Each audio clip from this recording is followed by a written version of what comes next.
Bună ziua și bine ați revenit pe canalul nostru de YouTube Stupinea lui Moș Victor. Încă o dată mai facem o filmare. Vrem să transvazăm un stup. Ea filmează acolo aproape, ca să-mi pun și eu disca. Deci, Stupinea lui Moș Victor, un abonament, știți, mergem mai departe. Stupul ăsta e făcut de mine de anul trecut dintr-un cat. Jos acolo i-am pus un OSB, i-am tăiat eu acolo cu... Ia uitați, filmează la ordiniș aproape, empiric acolo. Și acum o să-l transvazăm pe tot în ăsta, să rămână corpul ăsta, va deveni corpul acela.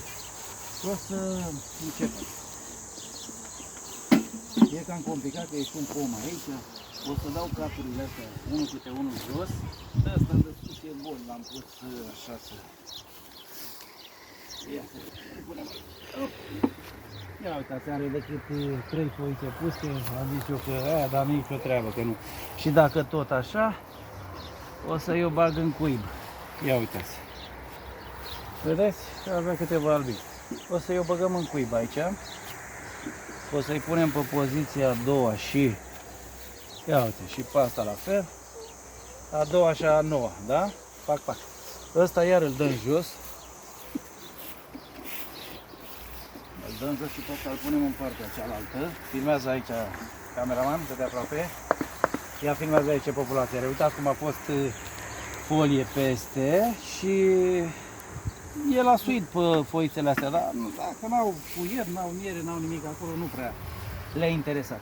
Acum îl dezlipim ușor. Gata. Așa, încet. Încet, încet, încet. Oho, e greu ăsta. Nu e cine știe ce, dar e bun.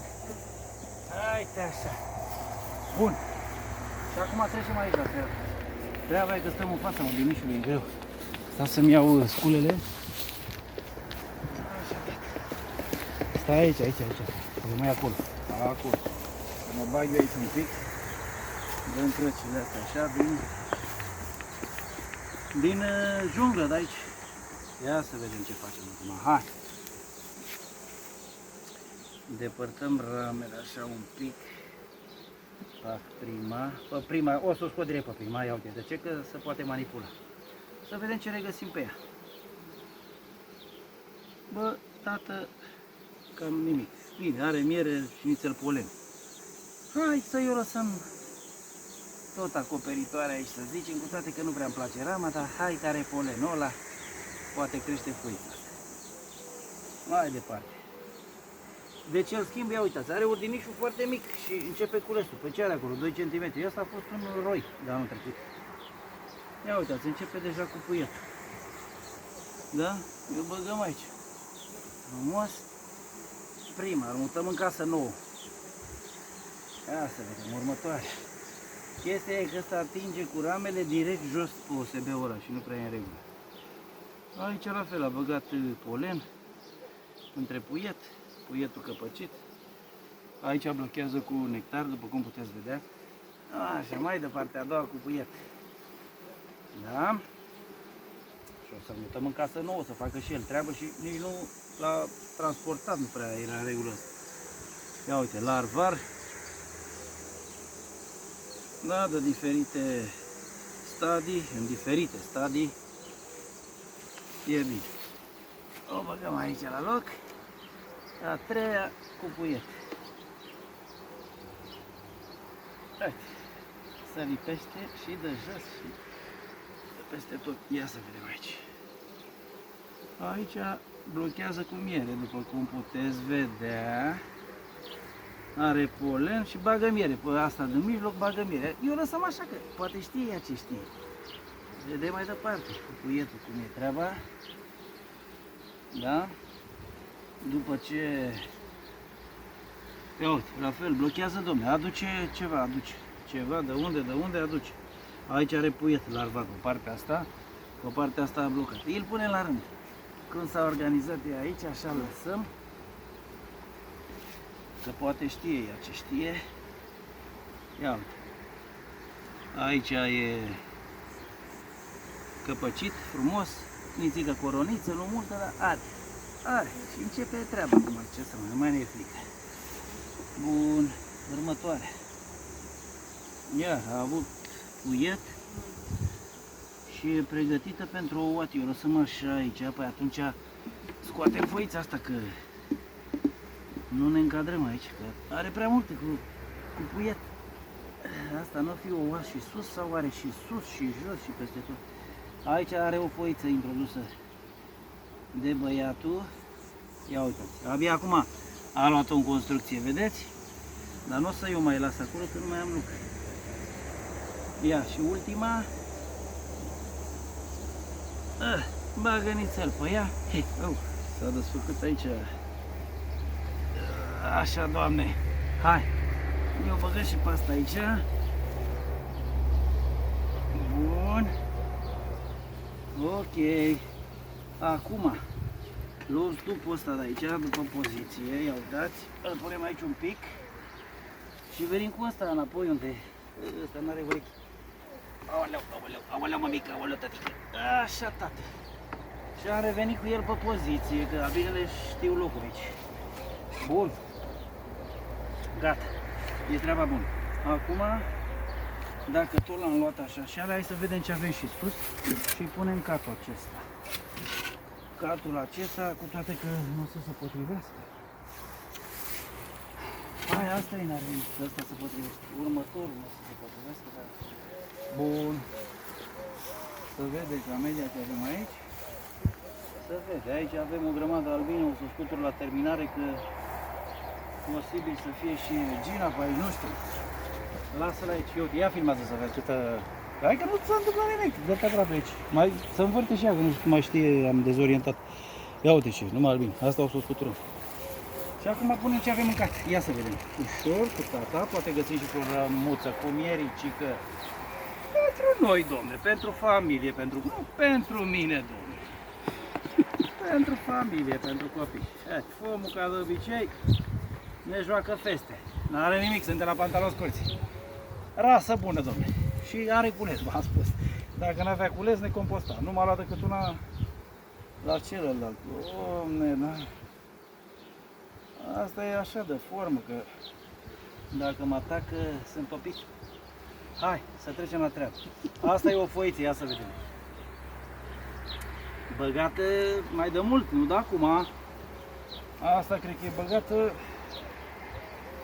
la rapid. Ia uitați. O fi, domne, frumusețe.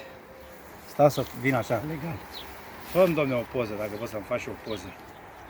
Ah, mâncarea tata, gata. Ia uite aici. Și o punem aici, de fapt, ia uite.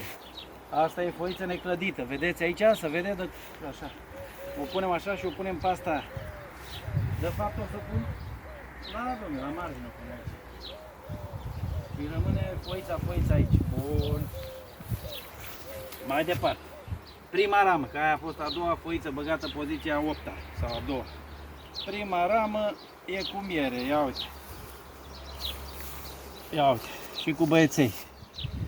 Da, se vede aici miere. Eu o lăsăm aici, să ne clădească, o intercalăm cum fac eu.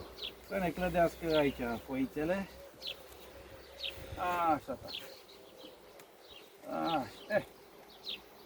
Nu ne îndurăm nici de pom să-i tăiem, ne place vintage, ca sălbăticie, ta. Ia uite aici. Lasă, domne, natura, că tot e provizoriu. Ia uite, domne, pe asta nu o să o ia tăticul acum. Ia vină cu camelia încoace. Uite mai aproape, că nu te mână. Ia uite ce de miricică avem aici. Și pe partea asta, ia uite. În partea de jos. Are puțin puie căpăcit. O să-i o luăm, domne, că asta mai ne trebuie și nu. O lăsăm aici frumos. Hop. Bun.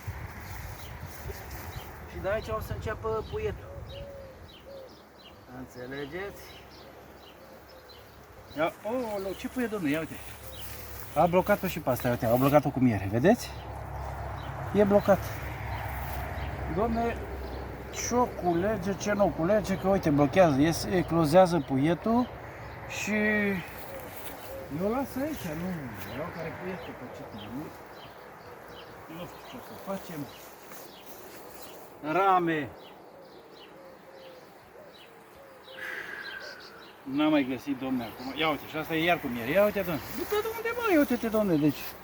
Că noi nu avem floare aici, domne, v-am spus, decât a mea e. Ia uite, vede ce frumusețe. Să vede? Ia uite-te, domnule. Ia uite, uite cum sclipește aici, uite. Abia o țin în mână. Nu știu, o să eu iau pe asta, că n-are puiet. Să mai golim din ele, că unde mai bagă? Dacă deja, înțelegeți? Deja, ia uite și asta la fel. Făleleleleleleu, văleleleleleu, uite-te și tu. Mai zice că vrea miere, dar... Uite, dar nu m-am așteptat, domnule, eu credeam că nu are. Ia uite-te și tu, mă. Și nu curge, nu e nectar, uite, ia. Vedeți? E miere, dacă dau mai tare rubram. Eu luăm. Hap, sarmaua, opa, ne băgăm pe foiță acum înseamnă. Mai băgăm o foiță, uitați-vă aici, da? Foiță. N-am ce să-i fac, o dau mai în partea că poate o mai fi, totuși vreau una cu foiță. N-am găsit. Una singură, v-am zis. Asta este. Bun, mai departe. Ia să vedem. Op, și așa de Mălineanu. Iar miericică, iar vin lângă cameraman aici ca să nu o ciupească. Ia uite. Ia uite, domnule, ce frumusețe. Hai să fac o poză. Ia uite, domnule. Fă-mi, domne, o poză să mă pui în ramă, uite ce e aici. Stupina lui Moș Victor. Live. Uite, domnule, aici. Uite că nu m-a înțepat, uite. S-a retras. Uite, domne, acum ți-e drag să ai stup, să ții stupi. Când nu bagă, când e totul, nu mai probleme, nu mai asta.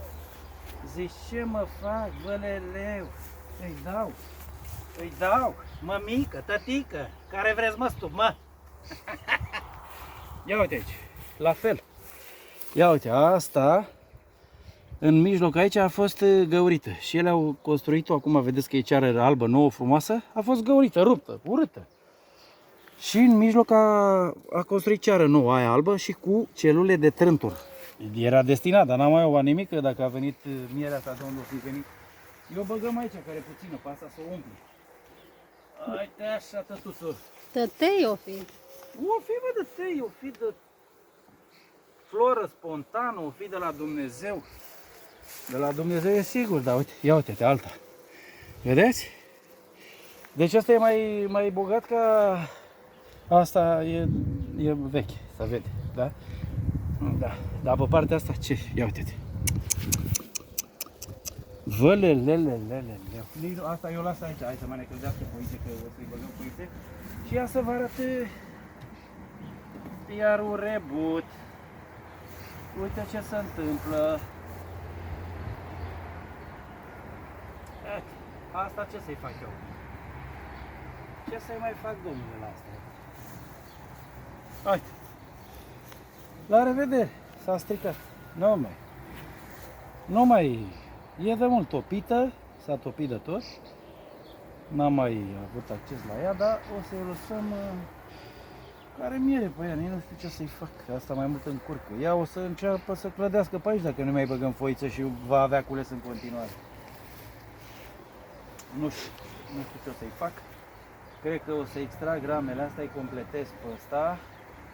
Deci avem 1, 2, 3, 4 rame. Uite, mai am o foiță aici, care a început să o construiască, da? Eu băgăm pe asta acelea în mijloc. Da? Eu dăm pe asta aproape, iar foiță.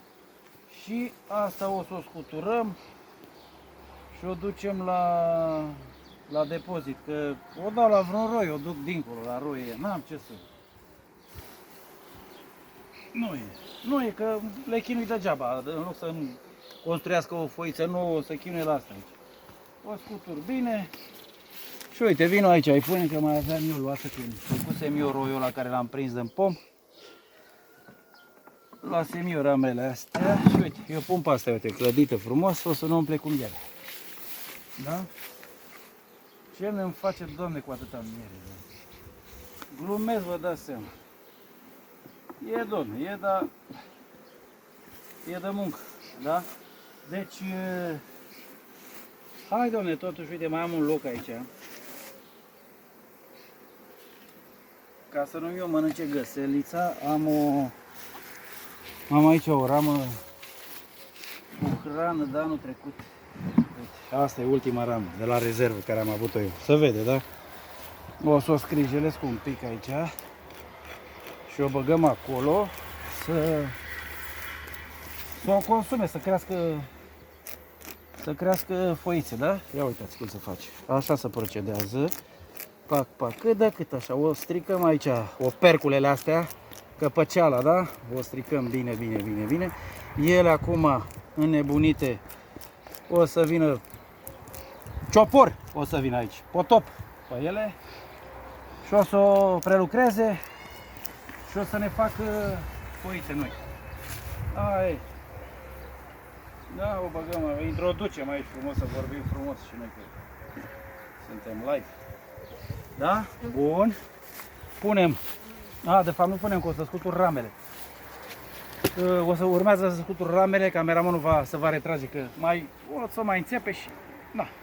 Mai bine să înțepe aici proprietarul. Toate cele bune, vă mulțumim pentru vizionare. În stupina lui Moș Victor, după cum puteți vedea, a mai rămas câteva familii, până în 10, pe care văd că au ce să culeagă, o să le lăsăm aici în continuare, nu mai ne muncim cu ele, că e de muncă. La transport e foarte greu, v-am spus. La anul o să facem și noi niște, cum ne spune, rastele. Frumos, venim cu platformă, sub ele, jap, unde ai treabă cu ele. Așa e muncă, muncești. Uite că a rămas. Ia uite, domnule, că mai aveam o foiță aici.